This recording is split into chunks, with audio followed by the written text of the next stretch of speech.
In case na nakapagpasa kayo, tip ko po sa inyo, nakapagpasa kayo dito sa agency na to, ito yung company. Okay?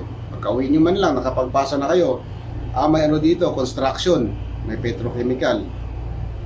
Mag-research po kayo doon sa mga company na yon. Isa po sa tip natin yan. Okay? So para hindi po kayo mabigla, if ever may mga interviewhan na, ay itong company na to, alam ko na to.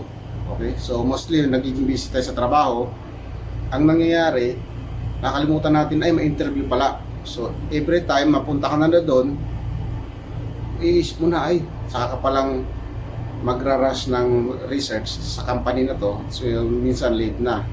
So pag nakapagpasa kayo ng mga CV ngayon, dahan-dahanin nyo na ay ito construction to, oil and gas to, ay ito ano to, petrochemical. Okay? So may idea na kayo kaagad sa company na pinasahan nyo ng CV. Okay? So, yun po yung mga tip natin